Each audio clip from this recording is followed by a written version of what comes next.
Южная Корея – страна гор, поэтому равнинной земли для городов и заводов здесь очень мало. 51 миллион человек живет на территории меньшей Исландии, а плотность населения – одна из самых высоких на планете. Сеул за десятилетия вырос настолько, что соединился с соседними городами и превратился в огромный мегаполис, где живет половина населения страны. Земля дорожала, свободного места становилось все меньше, а горы невозможно было просто убрать.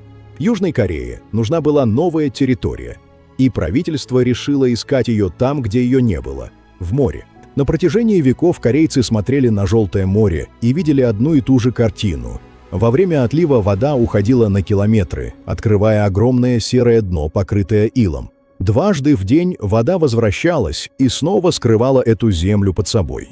Это были приливные отмели, огромные участки морского дна, которые на несколько часов появлялись из воды.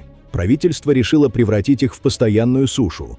В 1991 объявили о начале крупнейшего морского строительного проекта в истории Южной Кореи. План предусматривал строительство дамбы длиной 34 километра от портового города Кунсан до мыса Бёнсан. Она должна была перекрыть сразу 2 речных устья. Сначала море хотели превратить в озеро.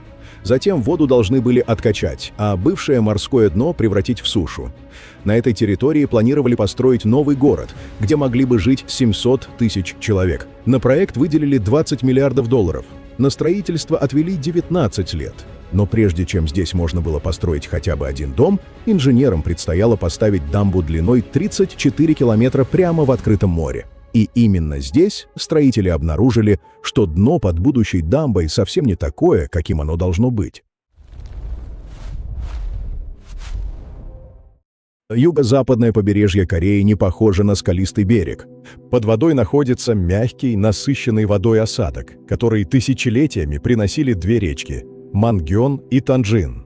Он накапливался слой за слоем и образовал грунт толщиной в десятки метров. Во время отлива грязь простирается до самого горизонта. Она серая и плоская, а ее поверхность настолько мягкая, что человек может провалиться по пояс. Ходить по ней невозможно.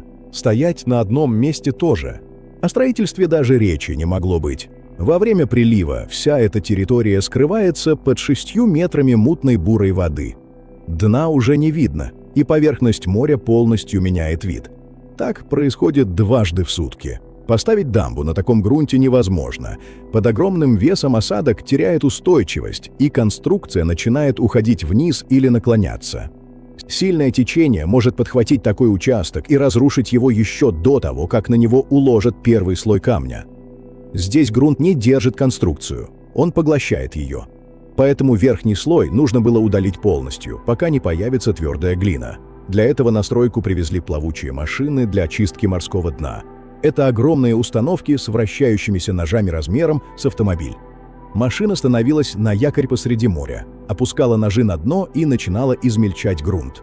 Размокшую грязь вместе с водой перекачивали по длинным стальным трубам и отводили подальше от места строительства. Машины работали круглосуточно. Каждый месяц они убирали миллионы кубометров грунта. Шум разносился на километры. Слой за слоем морское дно убирали с места, где должна была стоять дамба. На некоторых участках твердая глина начиналась только на глубине 20 метров. Значит, нужно было убрать 20 метров мягкой грязи, прежде чем строители добирались до твердого основания. Но даже очищенное дно быстро снова покрывалось грязью. Каждые 6 часов течение меняло направление и приносило новые слои ила. Свежая грязь ложилась прямо на очищенную глину и закрывала место, которое только что подготовили. Если строители не успевали уложить каменный фундамент до следующего прилива, часть работы приходилось начинать заново. 4 раза в сутки между приливами течение ненадолго становилось слабее. У строителей было всего 30 минут. За это время нужно было доставить большое грузовое судно к нужному месту. Каждое судно перевозило 3000 тонн камня. Дно открывалось, и весь груз за несколько секунд падал в воду. После этого судно сразу уходило из строительной зоны, потому что вода снова начинала быстро двигаться. Ошибка даже на несколько минут могла закончиться аварией. Когда течение усиливалось, вода начинала толкать судно в сторону. Тяжелый груз делал его еще менее устойчивым. и удержать его на месте становилось очень сложно. В 1998-м две такие баржи столкнулись из-за ошибки в расчете времени. Когда течение изменило направление, одна баржа села на грязное дно и не смогла уйти. Вторая потеряла якорь, ее понесло в сторону стройки, и она врезалась в опору. Каменный слой стал фундаментом всей дамбы. На него должна была опираться вся огромная конструкция, поэтому камни нужно было уложить ровно и очень точно. Если основание получилось неровным, разные части дамбы начинали оседать по-разному. Появлялись трещины, через которые под давлением могла проникать морская вода. Трещины становились шире, и дамба могла разрушаться изнутри, хотя снаружи этого было не видно. Сначала строители проверяли каменное основание с помощью специальных судов. Они проходили над траншеей по заранее заданному маршруту, а приборы на борту измеряли высоту камней с точностью до сантиметра. Если какой-то участок оказывался слишком высоким, на дно спускались водолазы. Они работали в мутной воде, где было видно максимум на 6 метров. Вода была холодной, и через 40 минут пальцы начинали плохо слушаться. Но водолазы все равно опускались на дно и руками раздвигали камни и гравий, пока основание не становилось ровным. Так постепенно под водой появлялось основание будущей дамбы. Но каменный фундамент был только первым слоем. Дальше предстояло собрать из разных материалов огромную конструкцию, которая должна была выдерживать море десятилетиями. Дамба Семангам – это не бетонная стена, а огромная насыпь, которая стоит прямо в море. Если посмотреть на нее сбоку, она похожа на большую гору, большая часть которой скрыта под водой. В самом широком месте дамба достигает 535 метров, то есть она шире 5 футбольных полей. Ее максимальная высота составляет 54 метра, примерно как у 17-этажного дома. Но над водой видны только 11 метров, а еще 25 метров находятся под поверхностью. По дамбе проходит обычная двухполосная дорога, по которой машины могут ехать со скоростью до 80 км в час. По обе стороны находится море, поэтому водитель видит только дорогу и воду и может даже не представлять, какая огромная конструкция находится прямо под ним. Но самое интересное скрыто внутри дамбы. Основу сделали из песка. Миллионы кубометров песка закачивали на место по трубам и укладывали слоями, но просто насыпать песок в море было невозможно, потому что вода сразу начала бы его разносить. Поэтому строители использовали длинные прочные трубы из специальной ткани. Их заполняли смесью песка и воды прямо на месте, и ткань удерживала песок внутри. Всего таких труб уложили на протяжении 26 километров, и каждая из них должна была быть заполнена до следующего прилива. Если строители не успевали, поднимающаяся вода сдавливала пустую трубу, песок начинал уходить в море, а поврежденный участок мог ослабить уже построенную часть дамбы. Снаружи дамбу защищал огромный слой камня. Крупные камни укладывали кранами один рядом с другим, чтобы волна проходила между ними, теряла силу и возвращалась в море. Но если вода вымывала хотя бы один камень, на его месте появлялась пустота. Соседний камень терял опору и падал, а за ним могли начать двигаться следующие. Поэтому небольшой поврежденный участок мог постепенно превратиться в большую разрушенную часть дамбы. С другой стороны находилась плотная насыпь, покрытая глиной. Она защищала песок от дождевой воды, потому что если вода проникала внутрь, песок становился слабее, а вместе с ним становилась слабее и вся конструкция. Сверху проложили дорогу, и теперь 34 километра асфальта проходят над огромной массой камня и песка. Ночью по этой дороге движутся машины, и со стороны кажется, будто они едут прямо по поверхности Желтого моря. Но построить саму дамбу было только половиной задачи. Ее еще нужно было закрыть. Дамбу строили 4 большими участками, соединяя острова и мысы, а каждый участок постепенно продвигался с 2 сторон к центру. Между ними оставались проходы, через которые продолжала двигаться морская вода, и чем меньше становилось таких проходов, тем опаснее становилась работа. Представьте огромный залив, вода из которого должна пройти через несколько узких отверстий. Когда один проход закрывают, тот же объем воды начинает проходить через оставшиеся, поэтому пространство для воды уменьшается, а скорость течения возрастает. На последнем этапе вода двигалась со скоростью больше 6 метров в секунду, то есть примерно 21 км в час.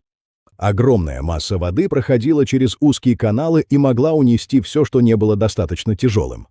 Обычные камни течение просто перекатывало по дну, а даже металлические сетки с камнями внутри могли не выдержать такого давления и разорваться. Поэтому закрывать проходы по одному было нельзя. Если один проход закрывали раньше остальных, вся вода устремлялась в последний оставшийся проход, скорость становилась еще выше, и продолжать строительство становилось практически невозможно. Последние два прохода нужно было закрыть одновременно. 10 июня 2003 года строители начали закрывать северный проход. Они не стали сужать его с двух сторон, а начали постепенно поднимать дно по всей ширине. Проход оставался широким, но становился все мельче, поэтому вода двигалась медленнее, и камни было легче удерживать на месте. Вдоль дамбы выстроились сотни самосвалов. Как только течение начинало ослабевать, машины одновременно сбрасывали камень и гравий в море, а следом в воду отправляли большие мешки с камнями, которые удерживала металлическая сетка. Мешки оседали на дне, сжимались под собственным весом и упирались друг в друга, постепенно образуя прочную перемычку. За один цикл перемычка поднималась всего на несколько сантиметров, после чего вода снова возвращалась и проверяла ее на прочность. Часть отдельных камней уносила течением, но тяжелые мешки оставались на месте. Через несколько часов течение снова ослабевало, к дамбе возвращались грузовики, в воду снова сбрасывали камни и мешки, и перемычка становилась немного выше. Так постепенно северный проход удалось закрыть. Но сразу возникла новая проблема. Теперь весь объем воды, который раньше проходил через 3 прохода, должен был пройти через 2 оставшихся южных прохода. И именно там началась самая опасная часть всей стройки. 21 апреля 2006 года наступил главный день всей стройки. Перед строителями оставались 2 последних прохода, через которые море все еще заходило в залив. Каждый был шириной 2,7 километра, и закрыть их нужно было одновременно. Если один проход закрыть раньше другого, вся вода пойдет через второй, и течение станет настолько сильным, что камни просто начнет сносить. С самого рассвета вдоль дамбы стояли сотни грузовиков, бульдозеры и краны, а в воде работали десятки судов. Инженеры постоянно следили за течением, потому что от нескольких минут зависело, смогут ли машины начать работу. Когда вода наконец стала двигаться медленнее, поступила команда. Сотни грузовиков одновременно начали сбрасывать в воду камень и гравий. Краны опускали тяжелые блоки, а бульдозеры сталкивали их прямо в поток. Камень падал в бурлящую воду, но течение тут же подхватывало его и уносило обратно. Некоторые огромные валуны перекатывались по дну и исчезали в мутной воде. Однако тяжелые мешки с камнями держались лучше. Их прочная сетка не давала отдельным камням разлетаться, поэтому мешки оседали на дне, прижимались друг к другу и постепенно создавали плотную перемычку. Затем прилив изменил направление, и вода ударила уже с другой стороны. То, что только что выдерживало давление с одной стороны, теперь должно было выдержать его с противоположной. Перемычки не разрушились, и работа продолжилась. С началом следующего периода слабого течения грузовики снова пошли к краю дамбы, а в воду снова начали сбрасывать камень и тяжелые мешки. Перемычки становились все выше, и с каждым таким циклом проходы становились все мельче. К вечеру вода уже не могла сдвинуть самые тяжелые камни. Строителям удалось поднять обе перемычки настолько высоко, что следующий прилив уже не мог пройти через них. В следующие дни их подняли еще выше, пока вода полностью не перестала проходить между участками дамбы. Так впервые за всю историю Семангыма море оказалось полностью отрезано от залива. Но на этом самая сложная часть проекта не закончилась. Теперь строителям предстояло выяснить, сможет ли эта огромная конструкция выдержать то, ради чего ее построили. Каждое лето к западному побережью Кореи приходят тайфуны. Во время сильного шторма вода может подняться на 3 метра всего за 1 час. Если такой шторм ударит по дамбе до того, как ее успеют полностью защитить камнем, волны начнут разрушать внутреннюю часть конструкции. Вода попадет в песок, песок станет рыхлым, и дамба начнет терять прочность. Тогда 401 квадратный километр воды могут снова хлынуть к дамбе. Поэтому с внешней стороны дамбу начали полностью закрывать камнем. Огромные камни один за другим опускали кранами и укладывали плотными рядами, но даже камней было недостаточно. В южной части дамбы построили две большие системы шлюзов – Синджи и Кари.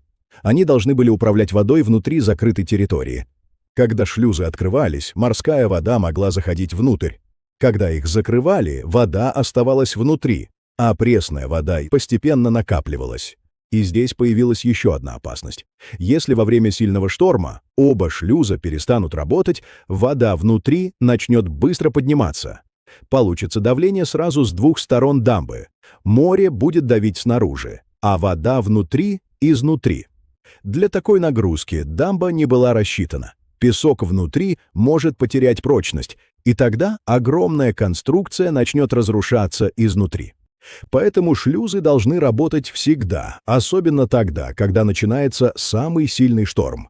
27 апреля 2010 года дамба официально открылась. На ее строительство ушло 19 лет. За это время проект пережил 2 иска в Верховном суде, 3 дела из-за экологического ущерба и 2 остановки строительства по решению суда.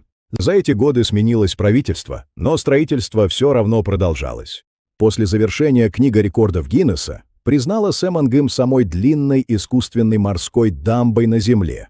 Ее длина составила 33,9 километра, на 500 метров больше, чем у голландской Afsluitdijk, которая удерживала этот рекорд 78 лет. Президент Ли Мён Бак назвал ее «Великой стеной на море». Но сама дамба была только началом. За ней еще предстояло превратить бывшее морское дно в настоящую сушу.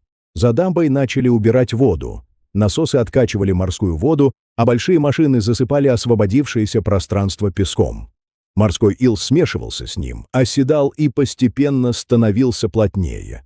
Затем поверхность укрепляли, прокладывали дороги и готовили места для будущих зданий. Там, где еще недавно плавала рыба, появились дороги. Там, где дважды в день приходил прилив, начали устанавливать светофоры и строить улицы. Морское дно постепенно превращалось в территорию, на которой можно было жить и работать. К 2026-му освоили 28% новой территории. Hyundai подписала соглашение на 9 триллионов вон, то есть более 6 миллиардов долларов. Здесь планируют построить большой центр обработки данных на 50 тысяч процессоров, завод по производству роботов, водородную электростанцию мощностью 200 мегаватт и новый город с современными технологиями. Строительство этого города должно начаться в 2027 и закончиться к 2029. Все это появляется на Земле, которая еще 30 лет назад была морским дном и дважды в день полностью скрывалась под 6-метровым приливом.